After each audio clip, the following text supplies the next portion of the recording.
What happens when silence becomes a ritual? Why did an entire Amish community vanish without a trace? And what did a 16-year-old girl uncover beneath the fields of Lancaster? This isn't just a story of faith and tradition. It's a buried history of offerings, disappearances, and something that was never meant to awaken. Are you ready to hear the final prayer? The first frost of October clung to the stalks of corn like a pale memory, and the air held that peculiar stillness known only to the deep countryside, where sound travels far but rarely returns. In Lancaster County, the world moves differently. There are no engines whining in the night, no neon humming in shop fronts. There is only the rhythm of hooves on dirt, the creak of wood under wind, and the breath of those who have made a covenant with silence. Elsa Yoder was 16 the autumn it began, the kind of girl whose voice was soft even when laughing, who had never touched a switch or dial, who read scripture by oil lamp and believed that humility kept the darkness away. She rose with the sun and labored with her hands, as her foremothers had. And yet, as the days shortened and the wind began to speak through the shutters, Elsa found herself drawn to the edges of things, to the fence lines where the forest began, to the abandoned mill where children were forbidden to play, to the forgotten paths where even the elders no longer walked. It was near dusk when she first noticed the disturbance. She had been gathering kindling behind the barn, alone, her boots pressing softly into the half-frozen earth. The Yoder property stretched far, bordered by fields of corn now brittle and brown, standing like sentinels in the falling light. That's when she saw them, imprints, long and narrow, leading away from the barn into the rows of corn. Not boots, not hooves, something else. As if the earth itself had been pressed by something crawling, yet heavy. She knelt beside the trail, no broken stalks, just parted rows, smooth and deliberate.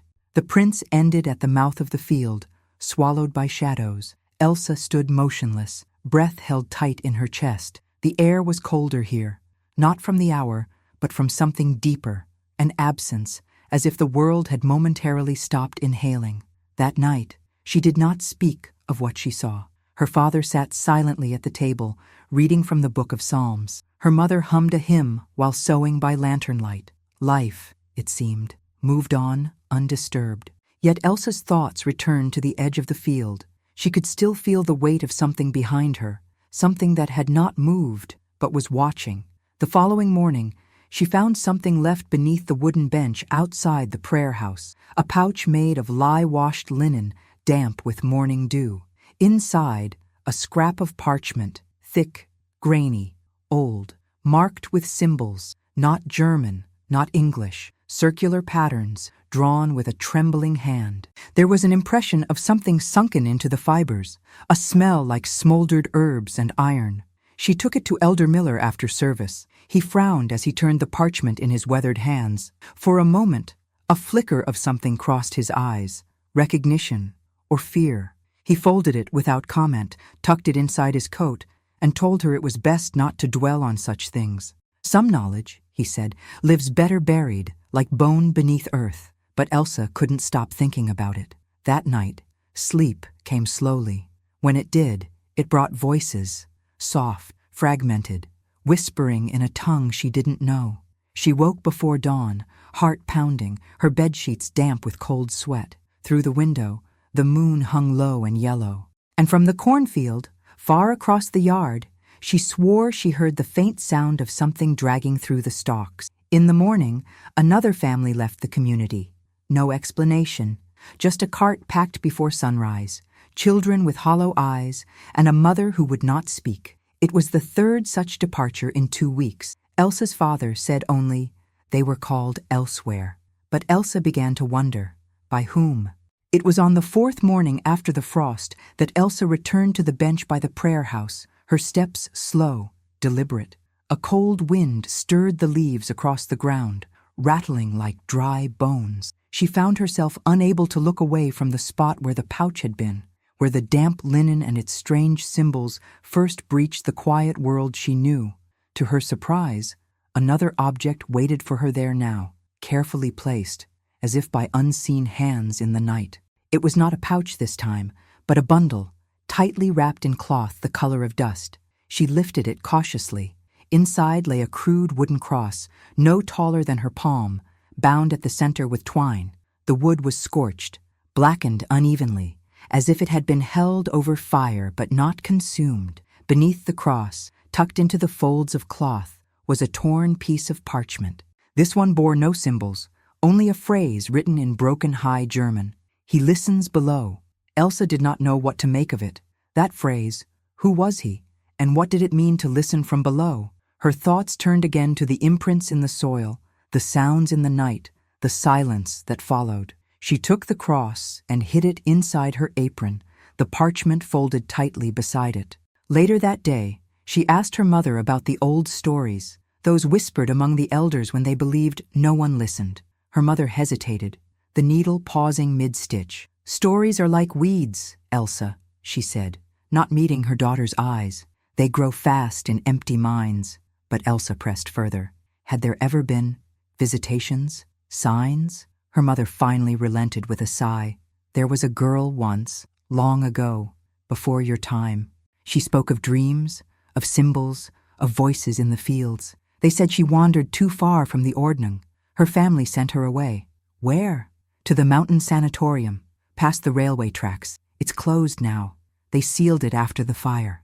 Elsa didn't sleep that night. She sat by the window, staring into the dark fields, the wooden cross clutched in her hands. At some hour past midnight, a figure moved near the tree line, slow, limping, almost shuffling. She leaned closer, her breath fogging the glass. The figure paused, lifted its head, and though the distance was too great, Elsa felt it looking back. She blinked, and it was gone.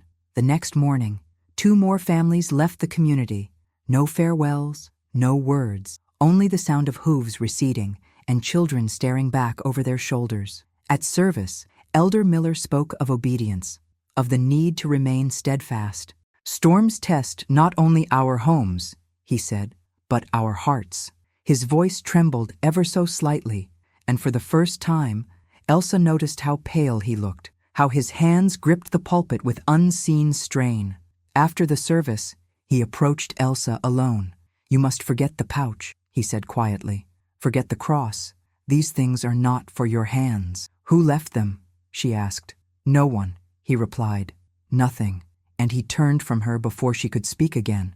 But that night, Elsa returned to the bench. There, lying in wait, was a third gift, a feather, dark, iridescent, heavy with dew, bound in a loop of human hair. The morning of Martha Stein's disappearance began as most did, under a pale sky and the low murmur of roosters stirring the stillness. Elsa had risen before the bell, drawn from uneasy sleep by the sound of something brushing against her window pane. But when she looked, there was nothing, only the frost clinging to the glass in slow, creeping veins. She dressed quickly, her hands trembling without reason, and stepped outside into the brittle dawn. Martha was 13, a quiet girl with flaxen hair and a laugh that fluttered like a bird's wing. She lived just 2 homesteads west of the Yoders, and every Thursday she collected eggs before prayer. It was a task she loved, solitary, simple. That morning, she never returned from the coop. At first, no one panicked. The hens had been restless of late, and it wasn't unusual for Martha to linger, whispering to them as if they were children. But by the time her mother went to look, the sun had already begun its slow ascent, and the coop stood open, empty. The basket of eggs was half filled, resting neatly by the door. No signs of struggle, no blood. Only the faint impression of bare feet, leading away from the yard, dissolving into the brush that bordered the cornfields. Word traveled quickly, though none dared speak it aloud. Not yet. The elders called for calm, for prayer. A search party was formed, 12 men, their lanterns swaying like stars across the fields. They returned at dusk, empty-handed and solemn. No trace of Martha. No broken branches, no torn cloth, no sign she had ever passed beyond the edge of the clearing. Elsa did not sleep. That night, she walked the path between her home and the Steins, retracing the girl's last steps. Her lamp flickered, the flame recoiling against the damp wind. As she neared the coop, something caught her eye, tucked beneath the haystack, half buried in soil. A ribbon, pale green, frayed at one end, as though yanked from the hair of a fleeing child. She brought it to Elder Miller the next morning. He examined it in silence, then closed his hand over it and told her to say nothing. "We must not give shape to shadows," he warned, "lest they begin to breathe." But the shadow had already deepened. The Stein family did not attend the next service. Their home remained dark. The windows shuttered even through midday. On Sunday, a second family announced they would leave Lancaster. No cause given, no destination shared.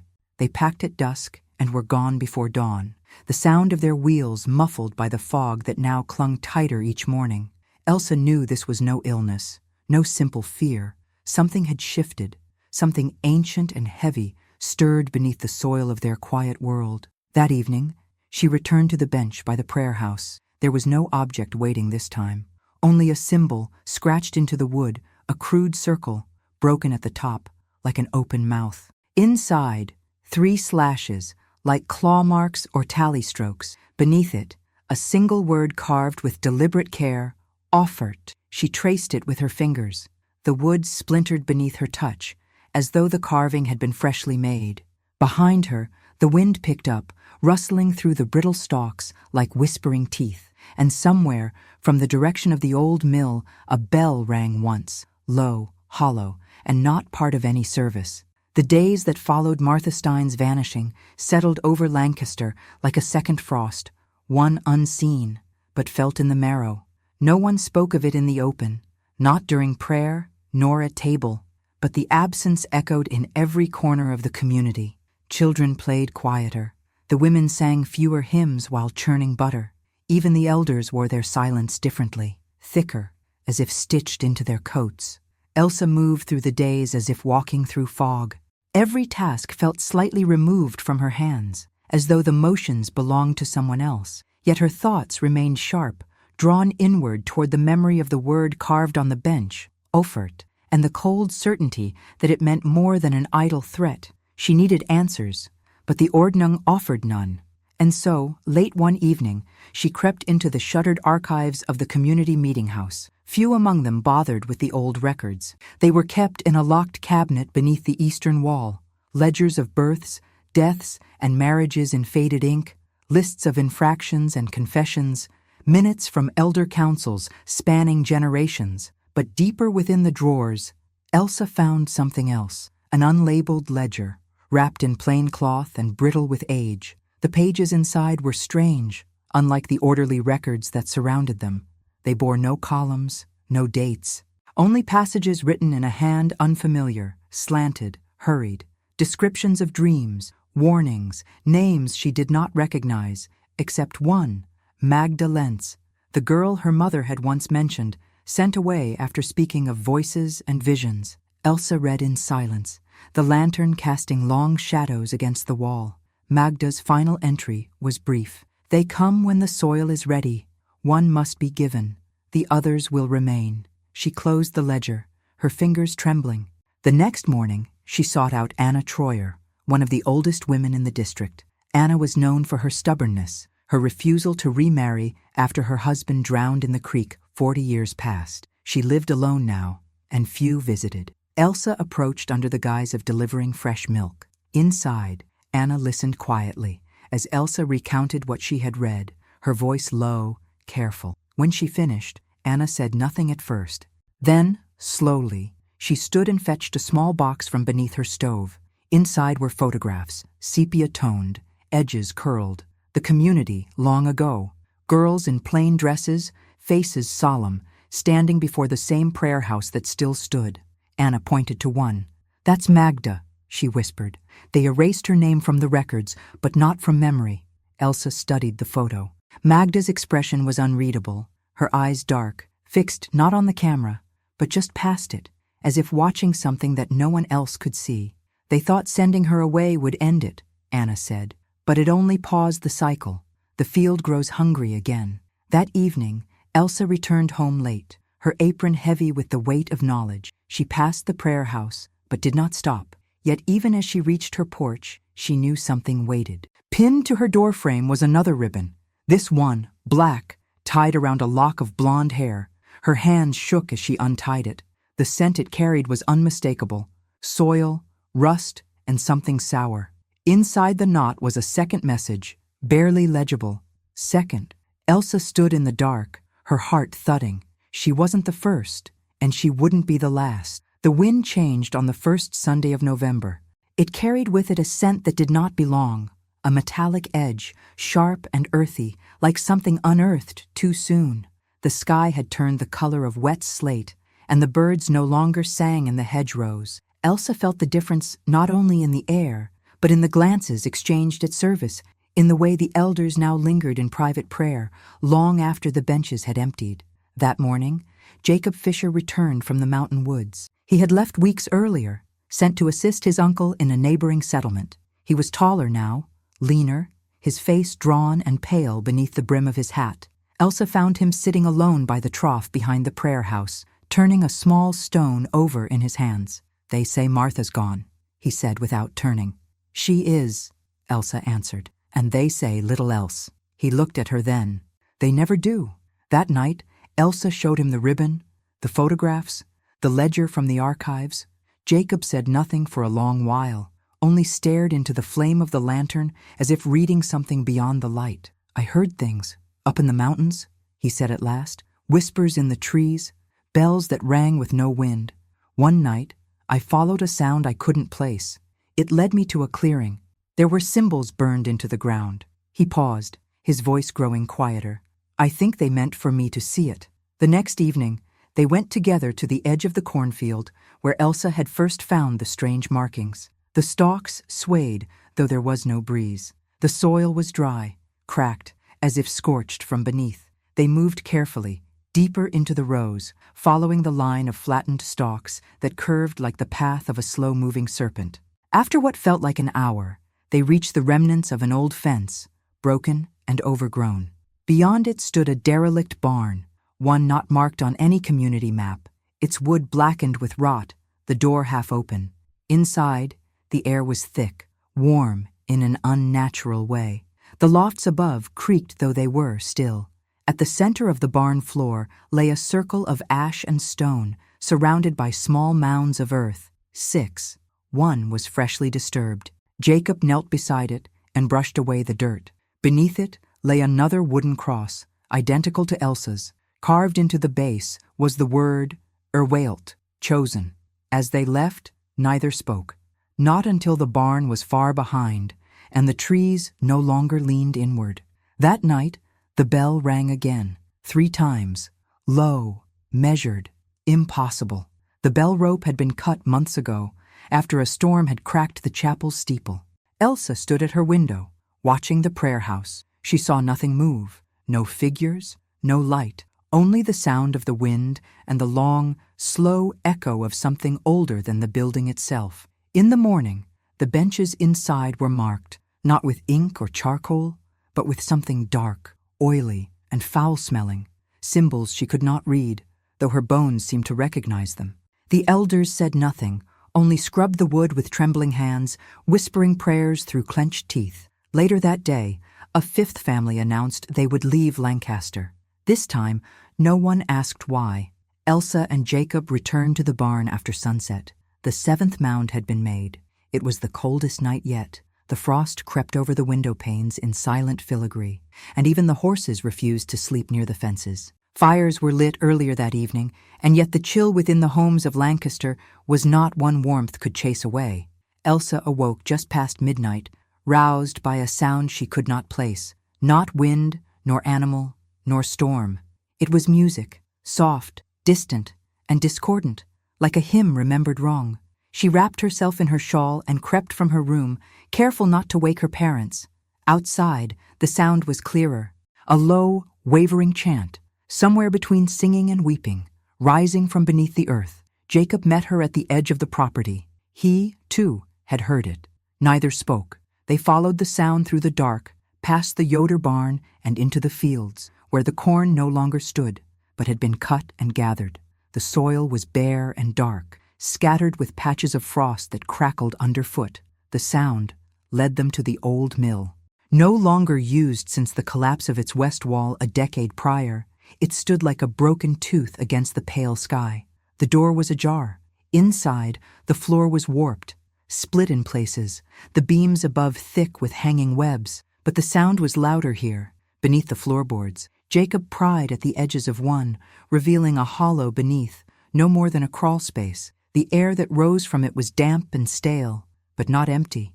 There was movement, not scurrying, not animal, slower, intentional. They did not go further. They left in silence, the weight of what they'd heard pressing heavily upon their backs. When they reached the prayer house, the door stood open, swaying gently as if inviting them in. On the threshold, a new symbol had been etched. This time, neither of them could pretend it was coincidence. It resembled a tree, but the roots were upside down, reaching toward the heavens, while the branches curled into the earth. Beneath it, the same word as before, Urwelt. The following day, the Council of Elders called a meeting. Rare, unexpected. Attendance was mandatory. They spoke in hushed tones, avoiding the gaze of the gathered congregation. Elder Miller stood, his face gray, his voice brittle. "There are patterns," he began, "that return when they are fed. And when we are not obedient, they feed on what they choose." He did not elaborate. That night, the prayer house was locked, all candles extinguished, no services held. Silence was imposed, but silence, Elsa now understood, was not safety. It was permission. She and Jacob returned to the barn. The seventh mound was gone. In its place, a hollow. Inside, a piece of cloth. From a bonnet, the initials R.B. sewn at the edge. Rachel Brenneman, 12 years old. Missing since dawn. There had been no announcement, no search, only quiet. As they left the barn, they heard it again. The music, this time closer, this time behind them. It was not a disappearance that shook the community next, but a discovery. On the morning of the second Sabbath of November, a carpenter named Elias Hostetler, tasked with repairing a doorframe in the eastern wing of the prayer house, found something sealed behind the paneling. The space had no door, no window, and no mention in any blueprint. It had been hidden beneath layers of wood and plaster, likely decades old. Inside was a room, whitewashed from floor to ceiling, empty, save for a single chair bolted to the center. Around it, the walls bore faint stains, circular, as if from the presence of long-forgotten objects. The air was heavy, stale, carrying a sweetness that turned sour the longer one stood in it. Elder Miller ordered it closed at once, but the word had already spread. Elsa slipped in under cover of dusk, when the carpenter's tools lay abandoned and the elders had returned to their homes. Jacob stood guard at the edge of the property, his eyes fixed on the road, though none ever traveled it now.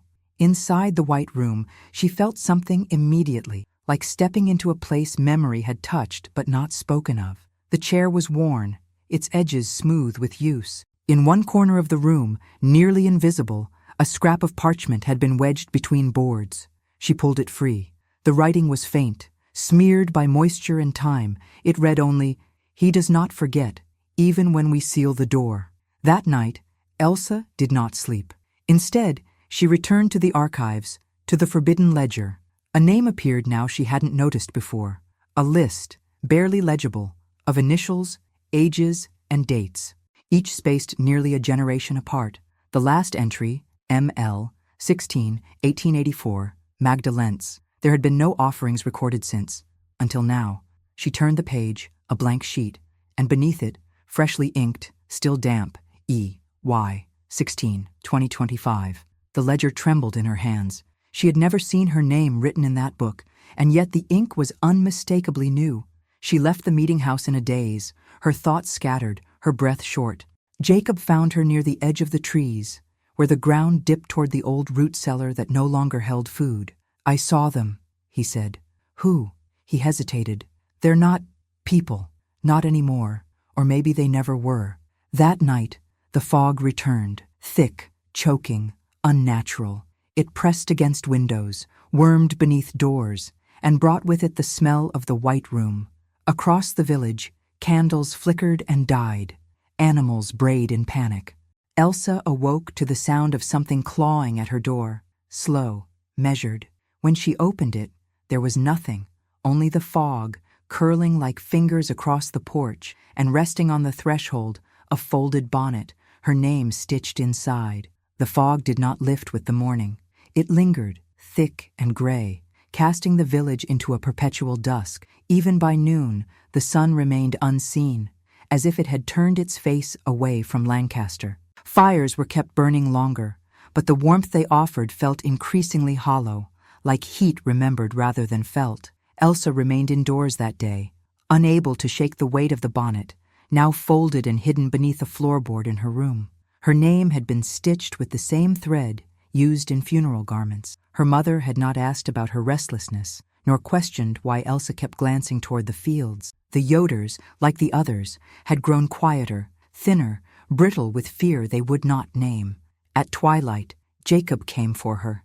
"They've gathered," he said, "near the barn." They moved silently along the back roads, where the trees arched low and the mist clung to their clothes. At the edge of the clearing, they saw them, figures in plain dress, gathered in a circle before the old barn. They carried no lanterns. The light that illuminated the scene came from the center of their circle. A fire burned, but it was not red or orange. It was blue, cold, almost motionless, and rising not from wood, but from the very earth. Elsa watched as the figures knelt, one by one, heads bowed. Elder Miller stood among them, holding a book too worn for scripture. He began to read aloud, his voice low, melodic, yet fractured by a dialect that did not belong to any living tongue. Jacob grabbed Elsa's arm. "We should go," but her feet would not move. Within the blue fire, something stirred. Shapes, too slow to be smoke, too tall to be flame. They moved as if submerged in water, without form, but not without presence. One by one, the kneeling figures placed objects into the fire: ribbons, dolls, locks of hair, offerings. Martha's name was spoken next, then Rachel's, then Elsa's, not by Miller, but by the fire itself. It was not a voice that spoke, but a pressure, a name impressed upon the mind, echoing in the bones: Elsa Yoder. She turned and ran, Jacob close behind, the trees seeming to twist as they passed, the path warping underfoot. They didn't stop until they reached the meeting house, where the fog was thinner. Inside, they lit a candle. It flickered, then dimmed, casting long shadows that moved too slowly to be natural. Elsa pulled the ledger from her coat, the one taken from the archives. She turned to the last page. Her name was still there, but now joined by another beneath it: J. F. 17, 2025. Jacob Fisher. Neither of them spoke. The fire had marked them both. That night, as sleep failed them, the bells rang again, not from the steeple, which remained broken, but from beneath the ground. The ground had begun to change. By the second week of November, patches of soil near the cornfields had turned soft and dark, as though something beneath had stirred loose the foundations. Livestock refused to graze near those places. Children were kept indoors, not out of illness, but from a growing, unspoken dread. The wind no longer carried the scent of wood smoke, but something sweeter, fouler, ripe, and wrong. Elsa watched her parents closely now. They moved with the hollow obedience of sleepwalkers, speaking little, eating less. Her father stared often at the prayer house, lips moving without sound. Her mother wept when she believed no one could hear. The names continued to appear in the ledger. 3 more since Jacob's. No one acknowledged them. No one asked about the missing. That evening, Elsa and Jacob returned to the barn. The blue fire had gone, leaving behind only a blackened ring and the faintest glow in the ash. The mounds had been flattened. In their place, holes, each exactly the size of a child curled in sleep. They moved deeper into the barn, past the circle, toward a hatch Jacob had noticed before, half concealed beneath a rotting carpet. It creaked open with reluctance, revealing stairs that descended into the dark. They did not speak. They descended. The air changed as they went, thickening, pressing inward. The passage led to a chamber cut directly into the earth, walls smooth, too smooth, as if shaped by hands that never aged. And there, in the center, stood a stone table. Above it, suspended in the air without wires or hooks, hung a bell, black iron, pitted with rust. It did not swing. It simply pulsed, as if breathing. Elsa stepped closer. Upon the table lay an open book, not the ledger, but its twin. The pages were blank, save one. She calls. He listens. The root remembers. Jacob reached for the bell. "No," Elsa whispered, but it was too late. His fingers grazed the metal. The chamber trembled. From the walls came a sound, not a scream, not a word, but the low groan of something waking beneath centuries of stillness. They fled. Outside, the fog was thicker than before, nearly opaque. The trees leaned inward, their branches brushing the earth like arms reaching down. They reached the edge of the Yoder homestead at dawn. The sky above was pale, but wrong, as if color had drained from the world. Their names were now etched on the door, not carved, but grown, as if the wood itself had birthed the letters. Inside the house, silence. Her parents were gone. No signs of struggle, no open doors, just 2 plates on the table, each with a slice of bread. Untouched, cold. Jacob stepped back. Elsa walked to the window. In the distance, from beneath the soil, she saw the fog rise in columns. Not smoke, not mist, figures, dozens, and among them, the unmistakable silhouette of a girl with flaxen hair. Martha, watching, waiting, smiling. The morning broke without light. A dim haze lay over the village, thick as wool, muffling even the crows. There were no footsteps on the paths, no clatter of wheels or whispered greetings at the well. The prayer house stood open, not unlocked, open, its doors wide as if expecting someone. Elsa and Jacob moved through the stillness like trespassers in their own world. Every home they passed bore signs of departure, meals half-eaten, lamps burned out, tools left mid-task. Yet there were no bodies, no blood, only absence. At the center of the square, the bell that had hung for generations now lay shattered, the steeple above it blackened as though struck by something far older than lightning. Elsa held the book they'd taken from beneath the barn, its pages fluttering in the windless air. She did not know why she carried it, only that it felt necessary, like a key or a weapon.